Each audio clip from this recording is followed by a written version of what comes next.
Bon, en tout cas, personnellement, papa Alain, ngai nzamba salinga ngolu, ceux qui vont comme la Bible il faut donc c'est-à-dire nga pe comme on a pe aux la Bible.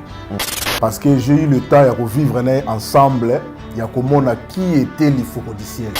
Nazwa ngolo vana basala nzambe ya ndenge na ndenge minene ya Congo oyo mais mukolo na vandaka na mosala nzambe l'Ifocodiciel, je me suis rendu compte que basala nzambe bazali.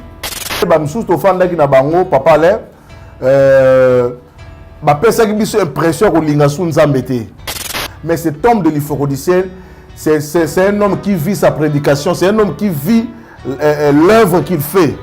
Donc azoyemba na grandeur ya nzambe. Donc il reste dans les Écritures. Aza kakakuna na kati ya moboko. Na soko vandi na ye, on dirait azosala histoire ya Bible. On vit na ye, ba seconde nyos tozo passer na ye, au moins kandeti. Obi ta na vanda ki na ye, je me vois on dirait to va na Jésus hein. Mais Jésus azaki na ba ye ko na ye. Toujours azaki ko laksa mo ka bolingo 40 ans et anniversaire oyo. Na bandi ko mona combien babundisi muto na nzambe, combien nzamba longisi na ba épreuve nyonso parce que émission la salaka na ye ko bosana te. A expliquer ki ngai ndenge nini abandaka musique, abandaka ngona ba critique ya ko sakana te. Na betelo histoire na ngai quand na beta na bandi ko yemba po o mona vie na ngai za vie ya bitumba na bandi ko yemba na lobby pourquoi il a laissé tout ce grand de ce monde na mutunyo sa banda ko yemba lolengi wana te nga na matina yembi église debout na kitana ke ko vanda pasteur na biso mbombo pape mweli atelma bito boy moli mo Johnny Hallyday awa premier jour naza koyemba scout wana missile ezolanda nga na sima église bato bazobeta maboko ozokende to boy molimo ya Johnny Hallyday awa nasali nini moto akoyemba lokola mondele to boy nake na fanda na bandi olela nasali nini eza na frère moko ilunga mubala mata yene mutaya ko encourager nga petit tu as quelque chose de la part de Dieu to boy bato balingi kozala lokola moto to boy yango tolingi obeto za lokola Yesu na lobi Paul naza lokola Paul problème ezate te parce que Paul a lobi soyez mes imitateurs wana problème ezate tant na lobi kaka to boy bato alors ça en était trop na Kima Kinshasa na Kimbanzango là où j'ai étudié na ke ovana na église à pasteur Dianke Bamuntanda qui ne croyait même pas les 7 tonnerres comme ceux de Nima 7 tonnerres bango baza tendance mususu alors non mon frère viens reste ici et nzamba ke ko me solo na mosali na il a menacé aya dimanche wapi mwana ekofu azali wapi ekofu donc c'est ça ma vie na koyemba boye et bimisi mobu na yembi kaka obandi ko sopa kuna na kari yo wana ukei ti otie mongete kasi na match oyo ya nkolo Yesu eza système ya kata passe pesa passe moninga ti ya bi oyo kuna tei mosusu asopi mai pe mosusu abondeli nzambe asali bikamwa nyonso wana pona lokumu na Yesu na ekipe oyo ya nkolo Yesu pesa passe moninga ti ya bi parce que tout le bango lelo papa Alain lelo il faut quoi ça patriarche na musique mais au-delà Charles Mumbaya lelo so te ba frère Patrice so te ba Marie Misamo tant d'autres basé belé on attend ka moi mi balé wana c'est grâce à pasteur l'Ifocodiciel. Pourquoi? Parce que ba bima na banzembo yé à Koma tala grandeur wana tala frère Patrice comment ça grand na musique na biso à Congo sikoyo muto asalake frère Patrice à Koma c'est l'Ifocodiciel. Ils ont vraiment obéi. Ce que ça qui ministère wanate, ce que yembaka te, mbele ba frère Patrice de Bazap, mbele mam de konamiso kufatika biso Marie Misao, mbele akoma kana parce que biki atika Congo na des fois kufa do 6 ko sakanate. C'est un grand, tant na loba boye, ba ono so ba yembaka ba biki azotato la makambo solo, mwana mobali oyo, vraiment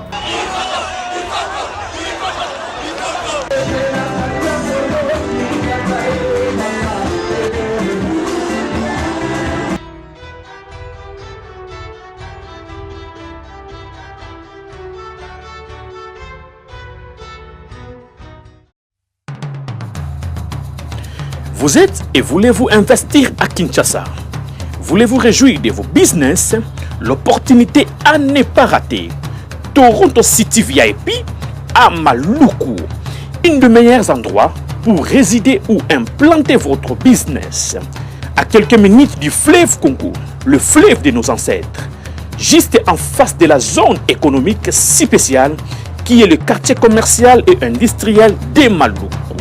Waouh! Non loin du centre de ville Maluku, un quartier en pleine expansion, à quelques mètres du Macadam.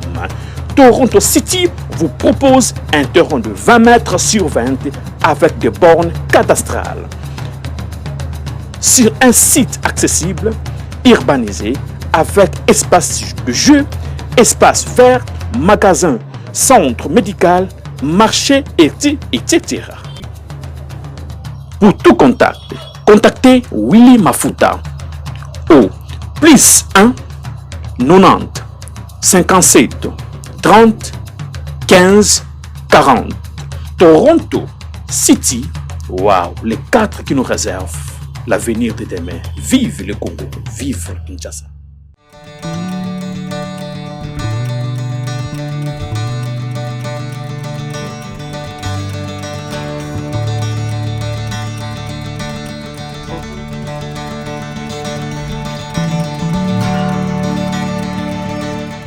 Le devoir nous appelle, mesdames et messieurs, vous nous suivez sur Nouvelle Tendance Télévision, culture d'excellence au rendez-vous. Bienvenue, comme vous le savez, c'est votre magazine Vérité et Réalité. C'est un magazine qui vous informe, qui vous forme en même temps. Nous avons un divertissement, bien que cela soit très modéré. Bienvenue à vous et surtout merci d'avoir choisi NTV comme d'habitude. Alors nous vous transmettons les salutations de la part de toute la grande équipe. Il y a Gédéon Loïc à la prise de vue, il y a Jolan Zouzi qui assure la réalisation. Donc c'est comme ça que nous allons certainement travailler. Abordons le tout premier point, c'est la Fondation Ndélé au cœur de la nation ainsi que l'orphelinat Famille du Cœur Christ Rédempteur. À travers cette opération, pour vous qui êtes sensibles aux cris de détresse, vous avez besoin de soutenir les orphelins, le veuve, le démuni. Pensez à cette structure et Dieu va tous nous bénir. Parlons plus en images et on se retrouve juste après.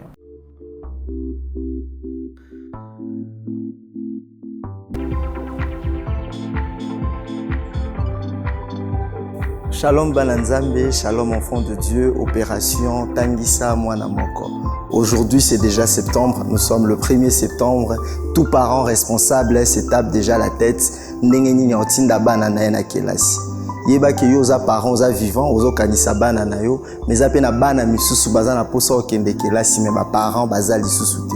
Tangisa orphelin moko, Nzambe akozangisa te ko pambola yo. On le fait ensemble en association avec la fondation Alain Ndélé au cœur de la nation. Donc to simbana to sungana zwata 2 ou 3 enfants oyo botité salango na kombo Yesu Masia au nom de Jésus-Christ de Nazareth. Lui qui est le père des orphelins a ozanga te ko kanisela yo. Que Dieu te bénisse, ko négliger liloba oyo te. Chango na misala sunga orphelin moko. Nzamba pambola biso.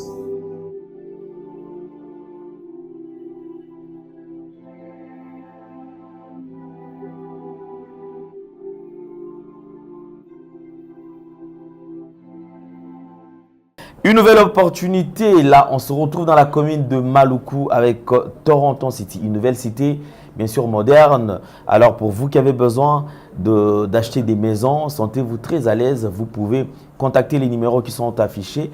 Et alors je crois que nous allons prendre la pub pour avoir plus de détails et on se retrouve juste après. Vous êtes et voulez-vous investir à Kinshasa? Voulez-vous réjouir de vos business? L'opportunité à ne pas rater. Toronto City VIP à Maluku, un des meilleurs endroits pour résider ou implanter votre business. À quelques minutes du fleuve Congo, le fleuve de nos ancêtres, juste en face de la zone économique spéciale qui est le quartier commercial et industriel de Maluku. Waouh! Non loin du centre de ville Maluku, un quartier en pleine expansion, à quelques mètres du Macadam. Toronto City vous propose un terrain de 20 mètres sur 20 avec des bornes cadastrales. Sur un site accessible, urbanisé, avec espace de jeu, espace vert, magasin, centre médical, marché, etc. Pour tout contact, contactez Willy Mafuta au plus 1 90 57 30 15 40. Toronto City. Waouh, les 4 qui nous réservent l'avenir de demain. Vive le Congo, vive Kinshasa. De retour sur ce plateau, infiniment merci à vous, comme je vous ai toujours dit. Donc aujourd'hui, ça sera une mention spéciale parce qu'aujourd'hui, nous allons parler quand même de cet artiste du gospel, parmi le précurseur aujourd'hui de cette musique moderne. Certaines personnes qui se sont décidées de donner une autre couleur à cette musique. Nous allons parler de cet artiste. C'est un homme de Dieu, un pasteur en même temps.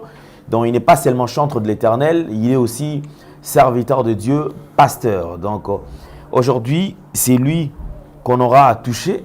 Donc c'est le pasteur Lifoko Diciel, frère Lifoko Diciel, qui est un artiste du gospel, un pasteur également, et qui va fêter ses 40 ans, 40 ans de carrière professionnelle. Donc aujourd'hui, on va parler de lui avec beaucoup plus de détails et on aura certainement aussi un frère, un confrère avec qui nous allons partager ces moments. Question d'immortaliser cet homme qui est un artiste, compositeur en même temps et un artiste de taille. Hein.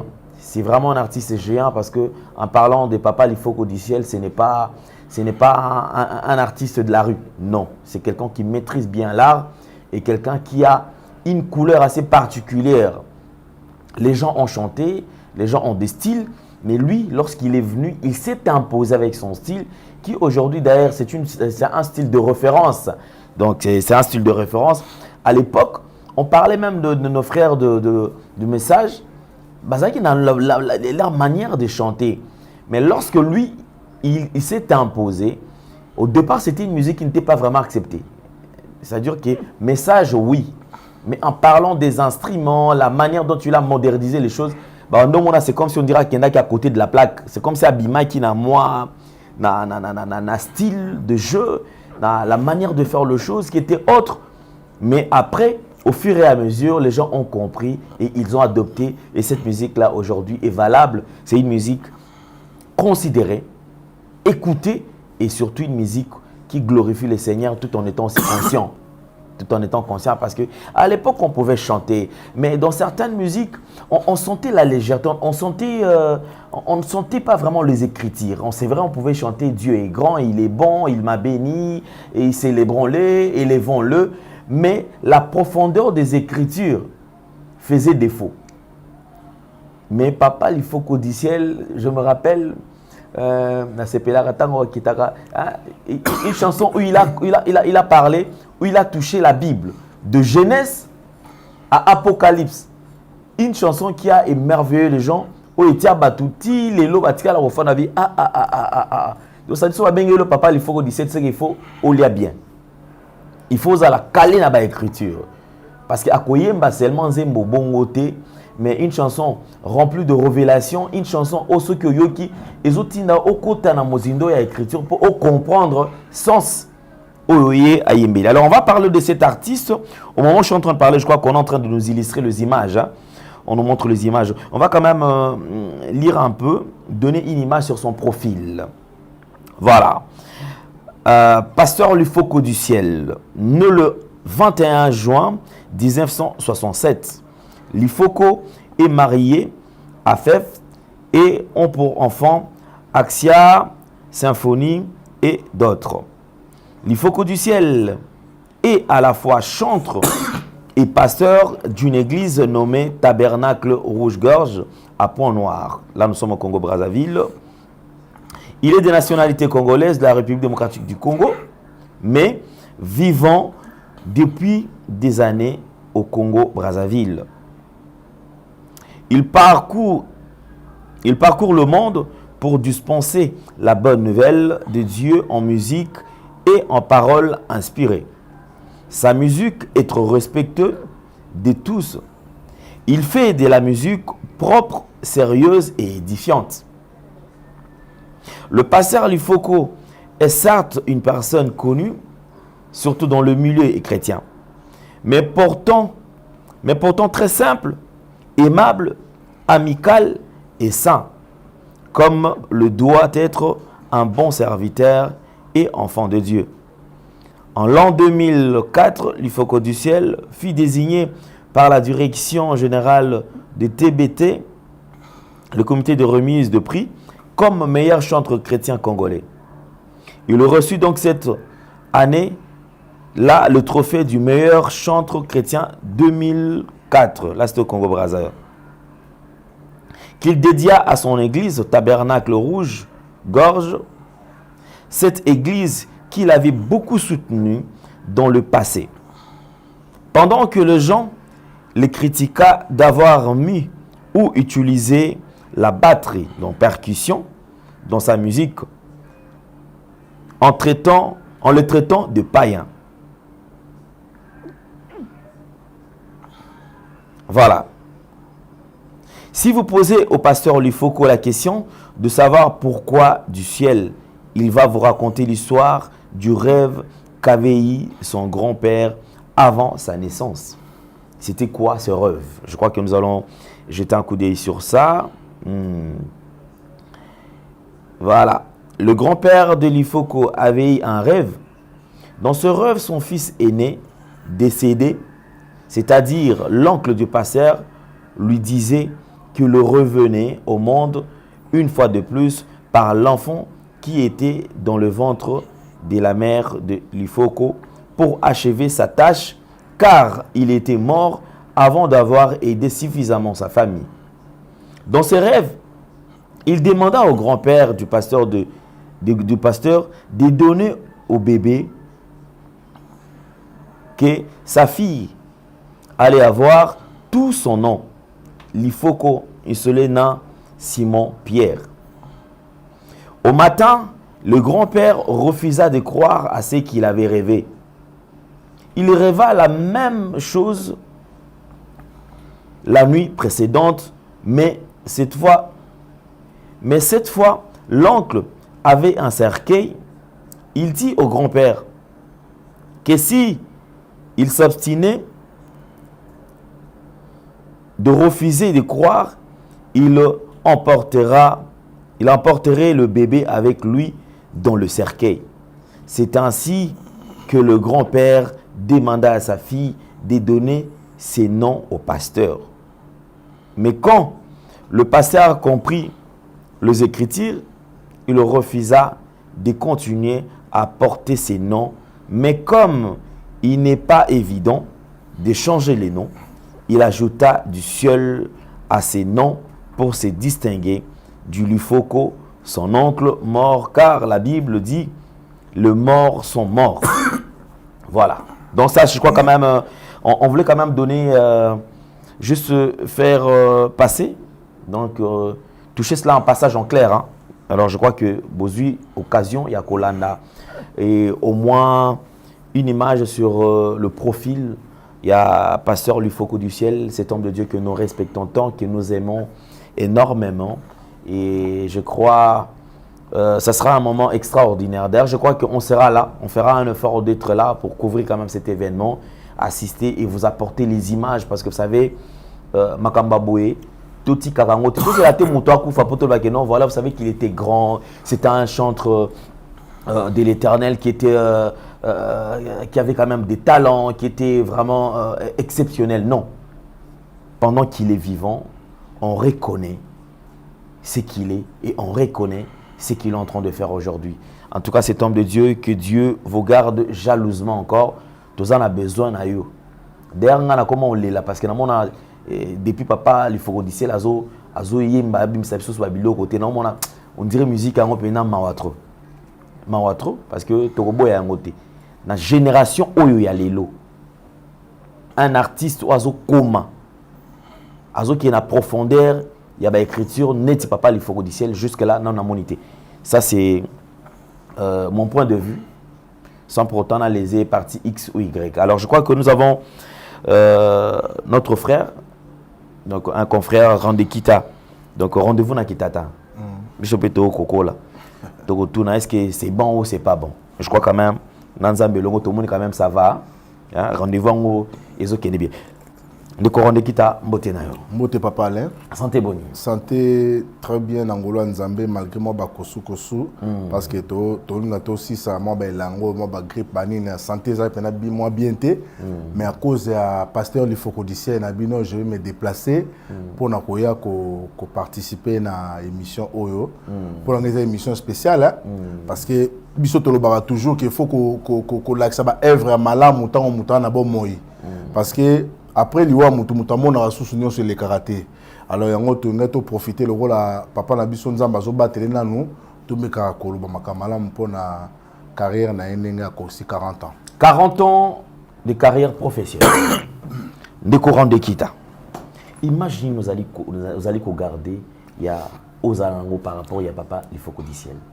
Bon, en tout cas personnellement papa Alain ngai nzamba salinga ngolu.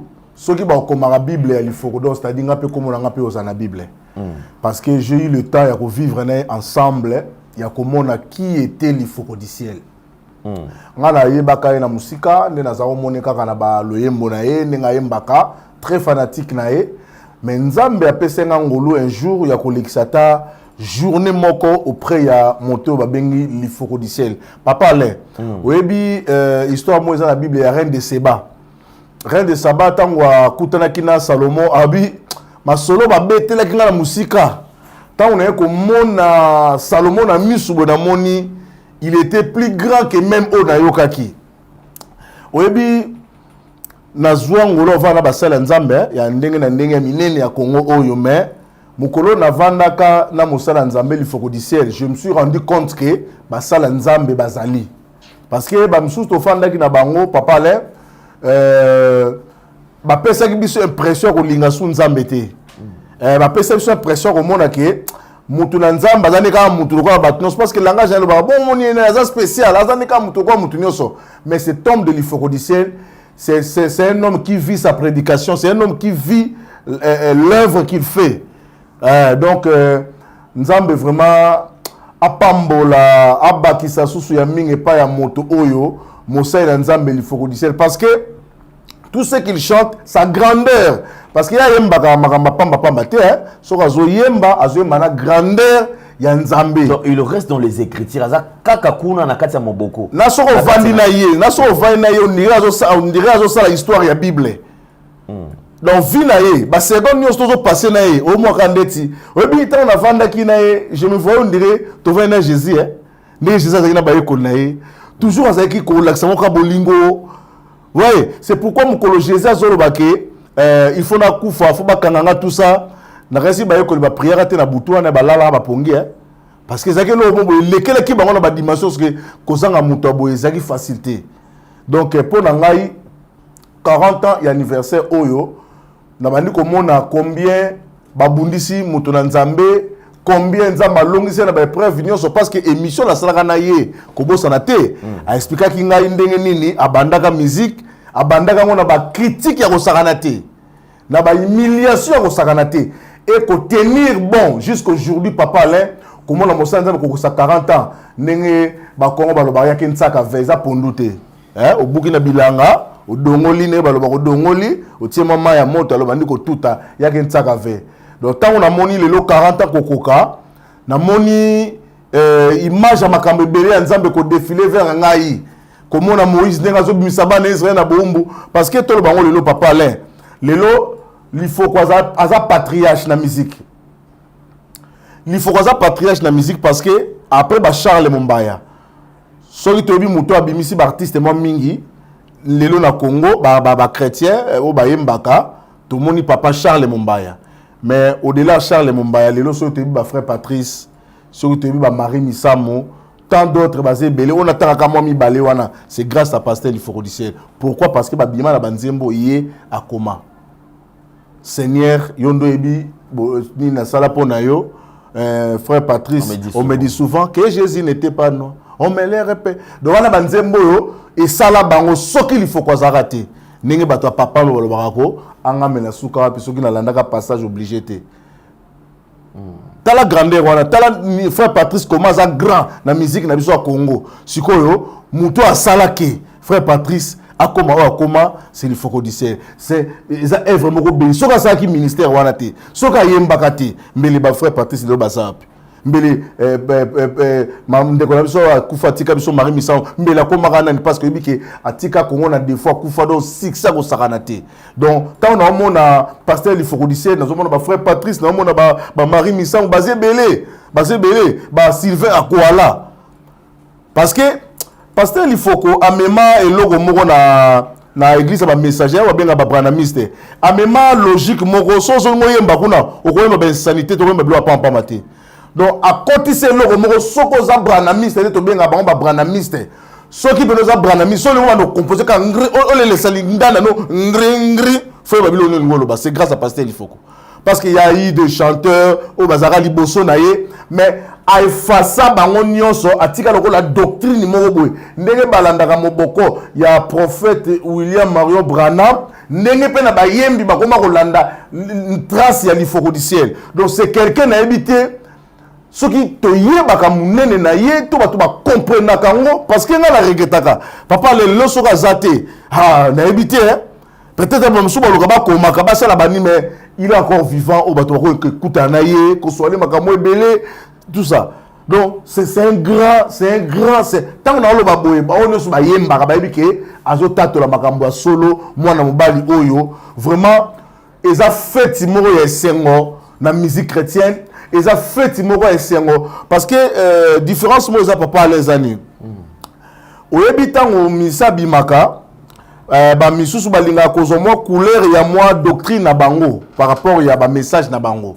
mais au total la pasteur il faut du ciel banze mona e mama partout tina kimba na bato kimbango ba yembango parce que banze mususu côté place mususu mona et ça va rejeter côté aussi mbatem sou na ba biloko ba toucher mais au total lo ba awake ayembanze ba bible tangi de Genèse tina apocalypse si ko yebisanga so bena yo sambela ba fanti o banandeni no o banano na Genèse et là on a compris dans bien parce que mbele bayemba banzembo na loba les les sont critiquer nzembo muté ko baté mais mutaye nzembo to tanga ki to bi dissertation et ça une introduction développement na conclusion mais ça banzembo sous bandi oyebi ça nzembo ni soki nani na sala nini nzambo yo nzembo na la nango tina suka na batena sa nini pona ko melembo yo nzembo wana soni kafuta sala nini nzambo yo po akoma elembo tinzembo sili to ebite basaka ni po akoma elembo mais au moins na papa oyo surtout nzembo obi le dieu de la Bible wana papa oh non ça c'est un devoir pour comprendre avant nous passer aux références dans papa. Matthieu il dit ceci dans Matthieu Marc Luc papa non si on a souka nango ezala nini donc place musoko ba ozala moment région bi kenza ba tikinga mais ayebiso que Samson malgré ba rejetaka Samson azongelaka confiance donc ozomona ke donc complet donc oyoki nzembo obiki na nzembo donc ndenge za wana David esika azalaka David oyo abetaka lindanda o milimo abe wanda okende soka yoka lifoko esika bazana mboka na mona ba njope na c'est un maestro blague te papa là très bien merci beaucoup alors je crois que on est en train d'avancer petit à petit. Il y a aussi certaines personnes qui ont voulu quand même immortaliser cela. Il y a quand même témoignage. Oui. Ça peut moi point de vue na bango. Oui. Quand même na 40e anniversaire. Oui. Il y a carrière professionnelle. Oui. Il y a pasteur il faut qu'au ciel. Alors je crois que même si nous parlons avec le même langage que la réalisation, tout on a régi, tout yo kapé bandeko, nini oyo balobi. Suivons. Frère Simo Lifoko. Nous avons des mingi pour nous avons déjà célébré 40 ans de carrière artistique. Pour nous, il a surprise. La surprise était pour Oyokomi, ils allaient au Nzambe après des acquis tant que nous allons dans la classe. Déjà la classe déjà là qui y a solo que non.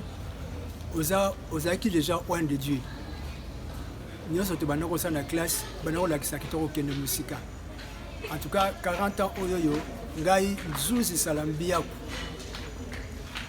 Institut Kola, Mbanzangungu, Oyebi, Nababaku, na ba wamengi na ba kodis bango nyonso yebi kaka na ba zomba ba kumpuna de tozaki na classe yebi kaka que non schéma o memaka biso na classe heure moko ba répétition ba nzembo ambiance christique na ba nzembo banoko yemba to no yemba ensemble la qui c'est assuré que de musique et puis rencontre na biso na RTNC après ko bunga na mikolo ebele et puis na tango ko sala album na yo et ça le succès cartonné na ba show oyo sala wana ya na le ba qui vraiment un jour na notre kotal voilà occasion ça dit to kutani déjà à travers vidéo oyo il y a 40 ans na en tout cas on souhaiter que nzela oyo tracé déjà pour na bi que transformer bato ebele mingi mabongwami likolo nao sérieux ozalaka nango na bomwana l'évangile que tu avais dans ta bouche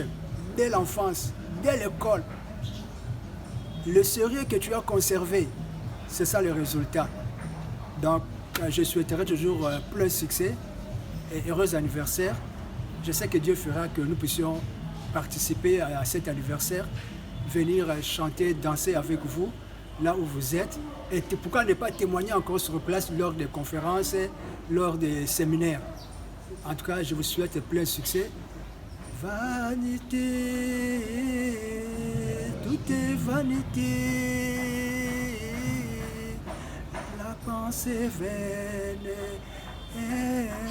Allô, Rambi Kita, je regrette, je n'ai regretté. Bino bokomi si bifoko di ciel ngo ya bino moko bokomo kabola comment voisin villois nyons tout na ji rapport ba yebi makambu ya ye bifoko bisel pasteur amnene oya sali carrière na ya mnene fo ba tutu ba yeba bino bo bombango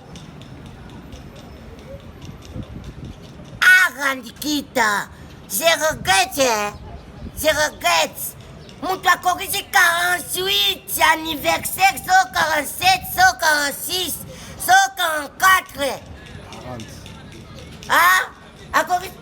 Mout a corrigé 40 ans de carrière na ye, anniversaire na ye, papa. Pour ni combien on a tué? Na bino ka siko, moi tu parles avec toi 40 kita. Pasteur t'es moi. Okito mata, ngana ba Brazzaville, Balari, Bamboshi, Bakwenge, biso tout rozana Brazzaville, ngana zanga. Pona yabi foko bisene rozanga te na kozala. Ha. Na yoka kina banzemo nyosa hembi anglais. Yango, my gas to fire, my gis to you. Binini. Anga bobo ngabinena sanga na 40 anniversaire di foko muta plaema tombe na come to konyata kriji tombe na nunda kriji tombe na come to konyata ngana sanga te yedi foko ya zwanga yedi seli ya zwanga di foko ko tikanga te pardon na mona bikama tombe na ko te to konyata kriji na ko sanga te ngabobo tande na kei ngai frère Isaac Buchumuni naza ministre ya évangile lelo vraiment naza liboso ya bililingi po na koyebisa bino vraiment makambo etali 40 ans ya anniversaire musical ya pasteur Lifoko en même temps aza moyembi monene oyo ayebani makasi na kati ya mokili mobimba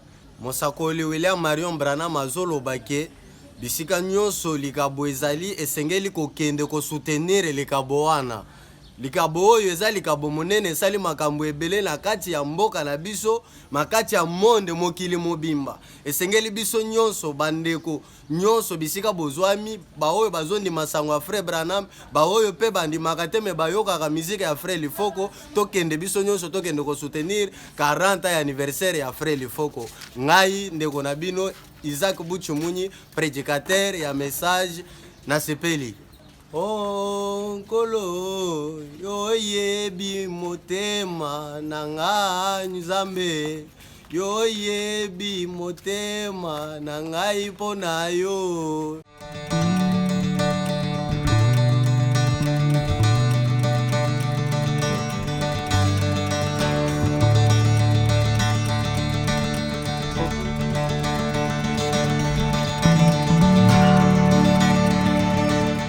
Voilà, de retour. Un petit commentaire. On a dit par image. Bon, tozaki na terrain, tant que tu que ça la équipe n'a pas nouvelle tendance, basée sur son mot image wana. Regarde tu allez pourquoi pas à fêter quand à Brazzaville, à tiki biso na gisa ça boye et siko pena bakunda mutulu na ye asali biso loroté. Bolingo na biso ezate to ndenge nini po bato musomoni météo alobi ke o moi kata Brazzaville ezate akoki ko akene ka ko danger aux expressions mo yolobake pourquoi biso peut participer té omoni bato belé ba otobeta ba stade de martyra o komaki o fera beti fali abeti kinga na beti comment non mutu to sala ba mesure à mesurer mais pour vous informer pasteur il faut beta ndeti na moni Moïse Mbi abeta ki na esplanade à Palais du Peuple parce que pasteur il faut atondisa mo depuis 1900 combien n'importe ce qui bakrope c'est sur image wana pona bato batala susu ndenge nini na tanini o atondi ça pona ko justifier par rapport ya ndenge bato basengaki baloba ki rende kita pourquoi esamika na Brazzaville pourquoi esami awate pasteur il faut ko atondi ça de esplanade wana Palais du Peuple avant de présenter n'importe ce qui na régie tout justement alors Tozo on a quand même ces années là oui batala parce que esplanade ils ont emballé l'hôtel il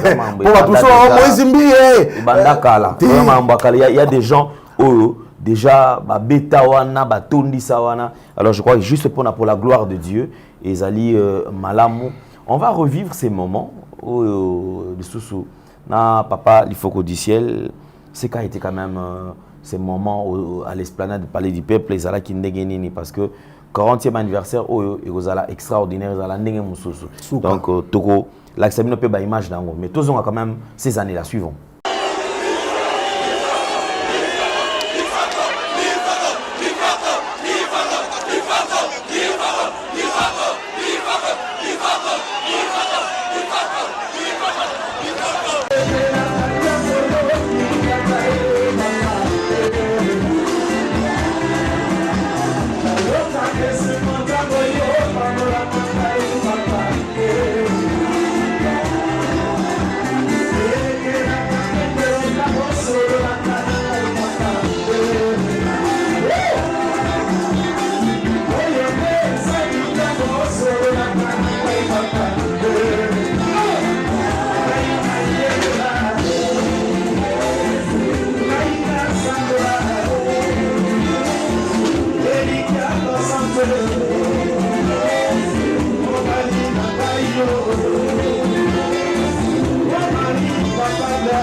Acclamez le Seigneur Jésus-Christ, lui qui a sauvé un pécheur comme moi.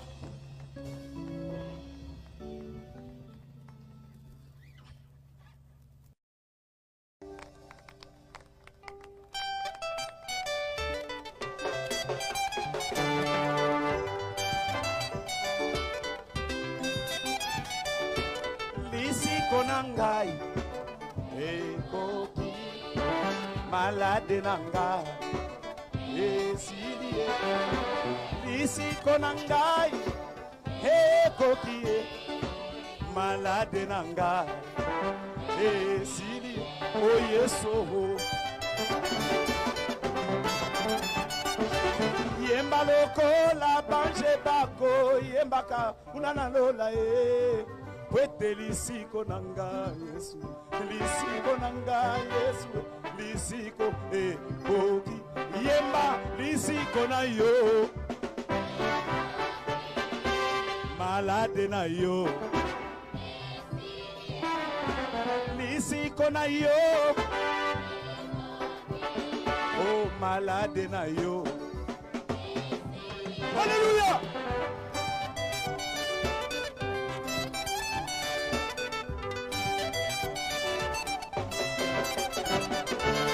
Natalina bibili aboaze nkolo na lisiko elinga kieko sikola osikola lutai ebonga kiete azala na bomengo mingi e akio Yesu koya na yo na liboso oloba kitete na likolo ezali na ndako kasi mwana na moto azangi place ati ya moto lelo yo yesu yo molimo mosantu okutinda kona motema na ngai lisiko na nga o lisiko na nga yesu lisiko koki yemba lisiko na yo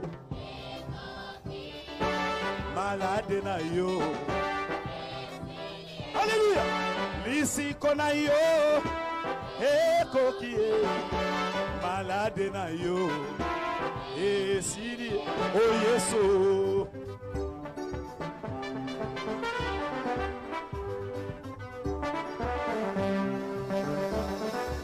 yemba lokola banje bakonganga kai kuna na lola wete lisiko na yo yesu lisiko na yo yesu lisiko koki yemba lisiko na yo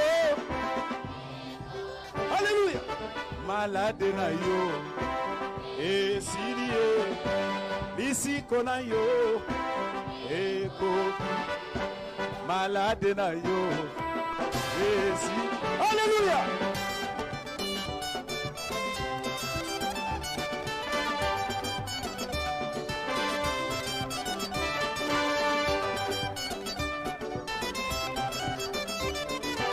yemba lokola banje bako yemba kao kuna na lola wete lisiko na yo yesu lisiko na yo yesu lisiko koki yemba lisiko na yo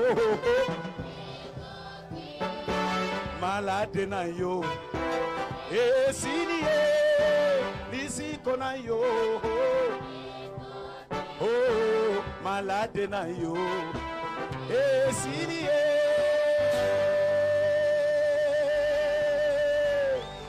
Alléluia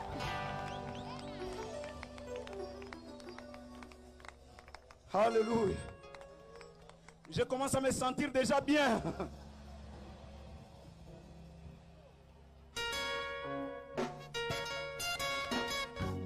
Tolandi, je crois que bande connaît ni bon ba image na boké bignon surtout. Alors on va quand même un petit commentaire. Oui. Ngailo salinge sengo artiste. Artiste comédien Babobo Pasteur Nzaou, c'est un artiste à Sarah Banzonding, vraiment, c'est un homme de Dieu aussi à Teyaka. Vraiment, Bolingouana, vous savez, tous les artistes, Biso peut te témoigner, c'est notre pasteur. Oui, que Salinge Sengomakas, faut osaka bien abattre pour que Batouba Linga Oboy. Donc, et puis, l'image des acquis, mais moi makamboila na ma babi ke nyonyo so moele kezate mais au moins appela moi ngoume zaki batutu musuku bana ba voyage peut-être ba tilele ba vidéo na ndenge vraiment ngala kopesa kaka bandeko nyoso ba lobby merci beaucoup vraiment na acte bosali ya kolakisa bolingo ya ndeko na biso pasteur oyo asali musala et monani parce que 40 ans eza blague té ba président de la République musuku to bakufa na bango au moins une année 2 ans akufi na 3 ans akufi na ministère PK peuple to lela to simba mitu mais tant nzambe atiki mombune abatele 40 ans c'est qu'après 40 ans pe makambo ezali o nyonso to moni o nyonso to sali après 40 ans il y aura encore beaucoup de choses à faire vraiment o to bageza en tout cas félicitations. Merci Seigneur, na nyonso sali ya kubatela mombo na yo et la bande ko nyonso ndenge to apprécier bino par rapport ya ba démarche bo sali pour na ko remercier mombo na Nzambe. C'est seulement la joie papa les ans seulement c'est donc mombo na Nzambe 40 ans eza blague té 40 eza blague té donc ba te belé ba tika ba ministère papa Alain ba msuba banda ko yemba ba msuba yemba ka nzembo moko na ebité soki passer il faut ko sa biso azana combien d'albums et puis papa Alain tout ça ba blague té ko koma ba nzembo ndenge wana papa Alain afonza mabenga parce que tanga banda ko zo ba critique ko tika na epé pour à début na ya loba ke babane ko critiquer ye babane ko ndima été mais Nzambe a confirmé nenge ba loba ka ke soki musalo eza Nzambe et ke ne liboso et ko sukate mais soki eza Nzambe te et ko sile ko disparaître mais tout le monde ngoti 40 ans c'était de Dieu parce que biso oyo tout ça na ba témoignage tout ça ba récit belé et puis ngamo na koma disciple en secret oui bien ba bien ngai disciple en secret donc mon temps où Jésus a kufaka za disciple moko ya kawana abi ke bon ngana ndo tambola na été ngai na nde ko landeka na musika bo kitsa kora grand maître et que na tombo parce que ngasko na disciple en secret bato bamona na bango na yete bamona na bango ngate mais maître nanga maître nanga na niveau mo sakanate. Vraiment, je crois on va célébrer tous ensemble parce qu'ils ont un moment moko extraordinaire. Je crois aujourd'hui on parlera plus avec les images parce que ils ont spécial, mention spéciale. Je dis bien ils ont une mention spéciale.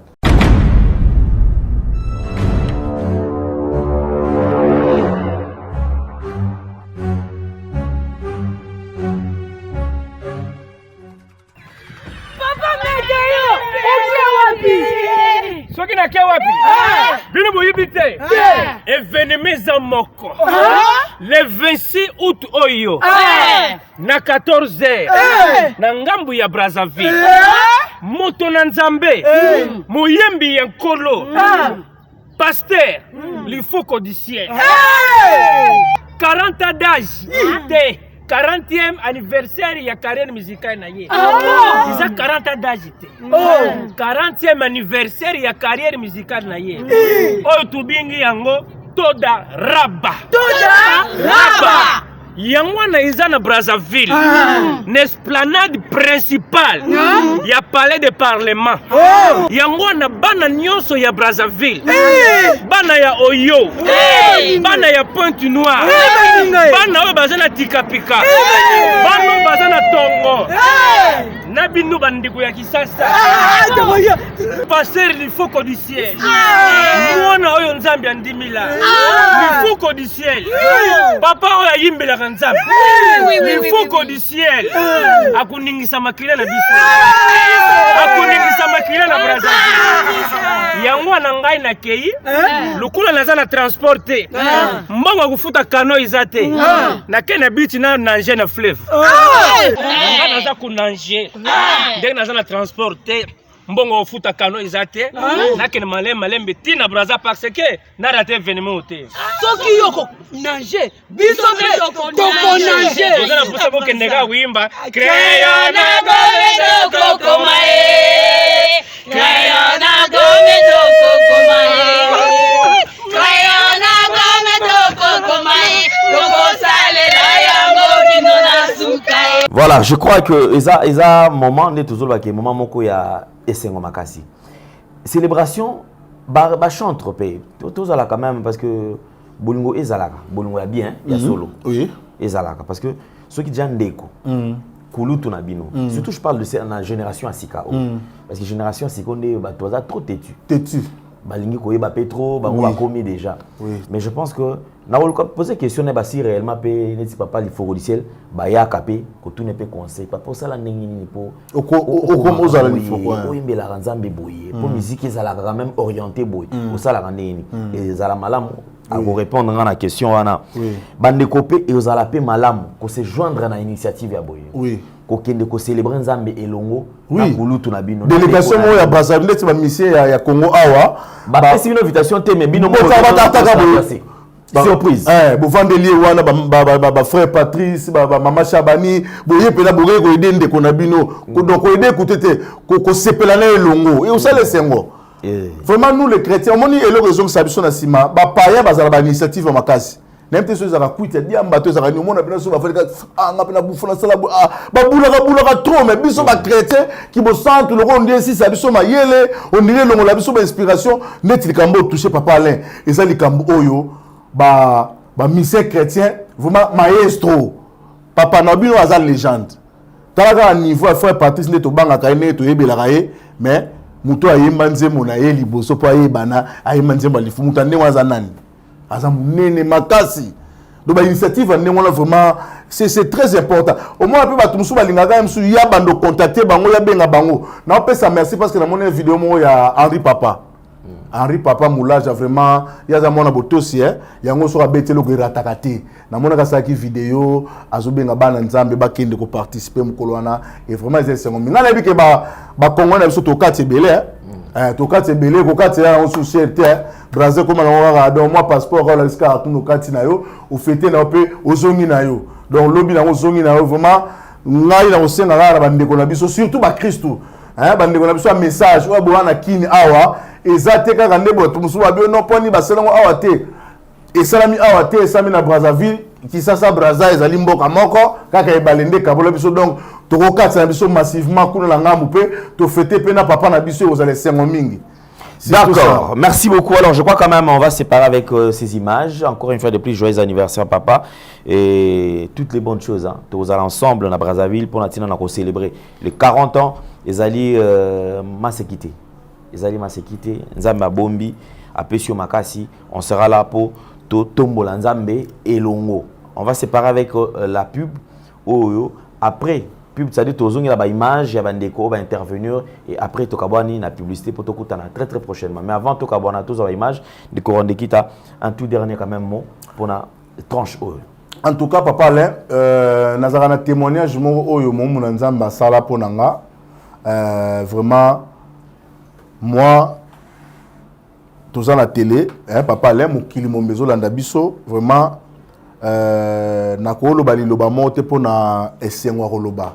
En tout cas na luka mukolo oyo na kozwa ngolo ya ko témoigner likambo oyo salamela ngai o na vivant miracle ya nzambe ya lifoko du ciel o ya sa na vie na ngai na mona miracle wana tato lango para biso ba yebiango nga ba frontière ezaka limité papa le na mo boya ba voyage ba Dubai na mo boya ba voyage ba Poto bazoya kende na oboya mais grâce ya acte moko o mo mbu na nzamba sala po na vie na nga ba frontière no se fuma na pete donc na boye de to fano papa le somme na kende Angola ce qu'on a ki nga na boya donc grâce donc na lobango eza témoignage oyo un jour na ko sala kango na lobango nenga za vivant ayoka ngai ke grâce ya komona na ye e fungole nga ba porte ya ba frontière o mona nga Brazza pa mapamba nazo kenda pa pamba ezaki Brazza ezaki na mboka kanga na biso depuis mamba ba corona e komaki mo kenda ngo ezate mais sikoyo na pesa mbote papa le pardon parce que pour bato bandima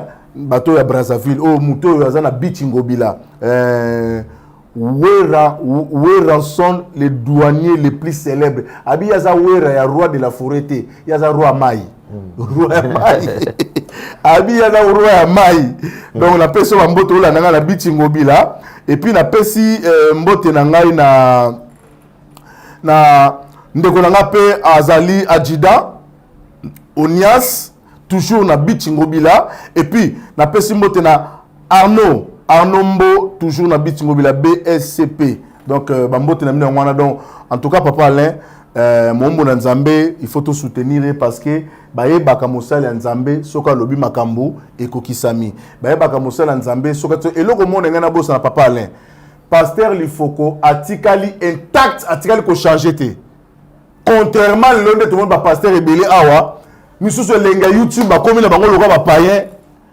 misusu lenga YouTube bakomi ko sa ba to moni nini to moni te ba to bane ko considérer ba grand mais lelo mokile talisi biso ke bazali na ba grand te mais au moni mo na nzambe atikali kaka lokola ndenga yambaka appel na ye na mukola liboso tina 40 ans c'est très important. Na ebito yebi ebele to banda ko banga bango to baka bango ba sala nzambe ba santu tout ça mais lelo so batuno ka mo nzambe kinga aventurer mo nzambe kinga aventurer mais lui il est resté pendant tout ce temps le lenge kaka azalaka na tanga zo ki appel na ye vraiment c'est déjà particularité mo ya kitoko pe ya bien. D'accord, merci beaucoup. Alors on va se séparer avec ces images. Papa le na kobo sanate grâce ya mutu moko moni mosala nzambe esenga pe azala entouré na ba bon collaborateur soki na kopesa mbote et pas ya moto oyo te ekozala lokola nazomona makambo ezosala matuto autour na été Aigle Masengo ta na obengeta Aigle Masengo na otomba maboko boye papa le il y a des aigles parce que mukili oyo e copiera biso au monde il est tout le monde ba aigle musume ba aigle oyo ba yebo ya sima ya aigle grand aigle donc aigle a bien oyo solo ezali aigle ya tata nzambe parce que nzamba za aigle na image musume ba figurer na aigle ba figurer na lion na est-ce que so yebi dimension makambo wana donc biso pe to za ba aigle parce que ça biso ba aigle mais mokili pe zora na ndenge na siko na pas que véritable aigle parce que aigle musu balia ka biloko kufa pona ko pesa bino pour comprendre il y a des aigles o ba benga ba vautour balia ka biloko kufa mais ça ba aigle o ya ka musunya bomika siko aigle masengo triple brassard a konza a simba aux côtés du roi soleil donc on appelle sur mbote ici ko zali ko landa émission oyo. Merci beaucoup. Alors je crois qu'on va se séparer, on se retrouve prochainement. Portez-vous bien. Bye bye, à la prochaine, au revoir. Moi, na botami, une année, 2 ans, 3 ans, na 40e anniversaire, les a facilité. Tobi, félicitations et joyeux anniversaire à toi, notre papa. Il faut qu'au ciel, que du bonheur. Tika, une année de plus au Zambie, à Baxelio, na carrière, na pour totaliser 40 ans. Il y a carrière musicale, 40 ans il y a aussi l'ensemble, 40 ans na Samako l'ensemble, les a facilité. Parce que ça là une année, batiki na bango ensemble. La bango suba embe l'ensemble pendant 3 ans, les musu pas sali 10 ans. Mais au yo sali 40 ans, il y a aussi l'ensemble. En tout cas, tika ensemble wana après ça yo ba bonheur nion sur mokili. Ensemble wana batiselo ba nebele, ensemble wana peso mikolo mila ina sena moi. Tika mayele ya sike baka massage sa sika ba inspiration ya sika et baka malisusu tolobi na joyeux anniversaire et nzambe ya lola abomba libota no mobimba nzamba soutenir ministère na yo et kine liboso. Merci et joyeux anniversaire, félicitations. Shalom, shalom à tous. Je voulais simplement partager un message avec vous. Ce soir, je vous salue tous au nom de Jésus, bien-aimés. Je voulais simplement vous informer que toi qui es là, tu es en train de chercher le mariage. Tu es là en train de chercher les enfants. Tu es là en train de chercher le voyage. Tu es là en train de chercher la guérison. Tu es là en train de chercher une stabilité de maison. Laisse-moi te dire que notre Dieu, l'Éternel des armées, a un marché. Le marché de l'Éternel est gratuit. Le marché de l'Éternel est ouvert H24. Bien-aimé, Nzambazana Wenze. Nzambe eza gratuit. Eza akofungama H24. Oh, nyonso lingi dans le marché de l'Éternel, tu vas obtenir, bien-aimé. Si tu veux un mari, Dieu est capable de te donner un mari comme tu le veux, qui soit mince, gros, musclé, comme tu veux. Dieu est capable.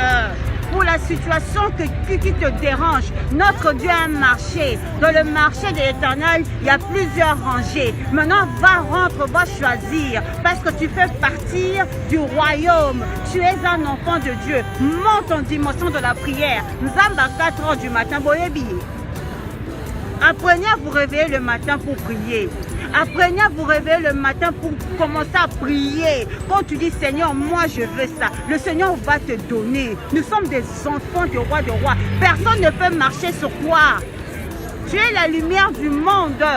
Tu es le sel de la terre. Mais on comprend, il y a un secret dans la prière.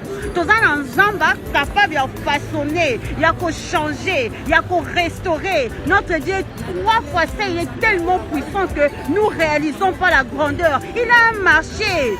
Tu as une maladie incurable, rentre dans le marché de l'Éternel, tu vas trouver ta guérison. Kotana wenzanzam de guérison ezali. Kotana wenzanzam okomona libaya mobala malonga zape na makambu. Kotana wenzanzam, tu vas trouver un joli garçon qui a tout. Kotana wenzanzam, tu vas trouver une grande dame, une femme qui a tout. Azape na makambu na beauté na ye. Alléluia. Nzamba na bane. Ha ha ha. Bien-aimé, avec Dieu il y a tout. Dieu c'est la paix. Dieu c'est la sincérité. Tu es serein. Tu es en train de marcher la tête haute. Tu ne peux pas badiner. Tu ne peux pas trébucher. Alléluia. Quand les gens te regardent, tu portes le fruit du Saint-Esprit. Quand les gens te regardent, les gens doivent dire Wane Nzambe, oui, Nzambazana Bana. Je m'adresse à toi qui me regarde. Je ne connais pas ta situation là où tu te trouves, mais Dieu connaît ta situation. Ce que je peux te dire, monte dans la prière, monte dans la prière, monte dans la prière. Connais-tu le Dieu de 4 h du matin? Le Dieu qui appelle à l'existence de choses qui n'existent pas. Comment toi tu es chrétien, tu ne dors tout de minuit à 6 h, de 20 h à 8 h? Non! Réveille-toi la nuit, commence à prier. Teka boutou na opono sa solution na tongo bien aimé. C'est ça la vérité. Dans les situations qui te dérangent, au lieu d'aller papoter, de parler, de discuter, personne ne peut te donner la solution. Il n'y a que le Fils de l'homme. Bien aimé, rentre en profondeur. Kota mozindo. Alléluia. J'aime Jésus. Alléluia. Samba na bana. Tout ce que tu veux, il y a tout dans le marché de l'éternel. Et pas